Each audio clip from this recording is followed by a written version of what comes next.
సినిమాలో డైలాగ్ ఉంటుంది, తాళము వేసి తిరిగి గొళ్ళెము మరిచి తిరిగి అని. అట్లాగే లాసెట్కి సంబంధించి ఎగ్జామ్స్ నిర్వహించారు, కౌన్సిలింగ్ చేయడం మర్చిపోయారు. చివరికి న్యాయస్థానాల జోక్యం అవసరమైనటువంటి పరిస్థితి. ఏడాది జూన్లోనే ఏపీ లాసెట్ ఫలితాలు ప్రకటించినప్పటికీ ఇప్పటివరకు కౌన్సిలింగ్ ప్రక్రియ ఎందుకు చేపట్టలేదు వివరణ ఇవ్వాలని ఏపీ లాసెట్ కన్వీనర్ను హైకోర్టు ఆదేశించింది. కౌన్సిలింగ్ ప్రక్రియ జాప్యానికి కారణాలు ఏంటి, ప్రక్రియ చేపట్టేందుకు ఏం చర్యలు తీసుకున్నారు తదితర పూర్తి వివరాలతో అఫిడవిట్ దాఖలు చేయాలని ఉన్నత విద్యాశాఖ ముఖ్య కార్యదర్శి AP state council of higher education కార్యదర్శిని ఆదేశించింది. వ్యవహారంలో విస్తృత ప్రయోజనాలు ఇమిడి ఉన్నాయని పేర్కొంది. వ్యాజ్యంలో ప్రతివాదులుగా ఉన్న ఉన్నత విద్యాశాఖ ముఖ్య కార్యదర్శి, ఏపీ ఎస్సీహెచ్ఈ కార్యదర్శి, AP LAWCET convener, bar council of India, bar council of ఏపీకి నోటీసులు జారీ చేసి విచారణ ఈ నెల 25వ తేదీకి వాయిదా వేసింది. ఈ మేరకు హైకోర్టు ప్రధాన న్యాయమూర్తి జస్టిస్ ధీరజ్ సింగ్ ఠాకూర్, జస్టిస్ చీమలపాటి రవిలతో కూడిన ధర్మాసనం గురువారం ఆదేశాలు ఇచ్చింది.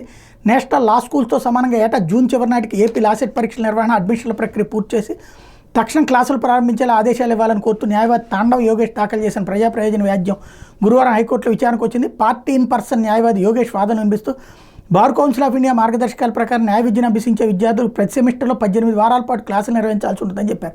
ఏపీలో విద్యా సంవత్సరం ప్రతి ఏడాది జూలై 1 ప్రారంభమవుతుందని, అయితే రాష్ట్ర ప్రభుత్వం న్యాయ కళాశాలల అడ్మిషన్లకు అక్టోబర్ లేదా నవంబర్ నెలలో కౌన్సిలింగ్ ప్రక్రియను ప్రారంభిస్తోందని పేర్కొన్నారు.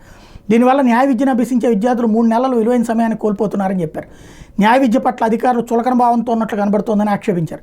వివరాలను పరిగణలోకి తీసుకున్న ధర్మాసనం ప్రతివాదులకు నోటీసులు జారీ చేసింది.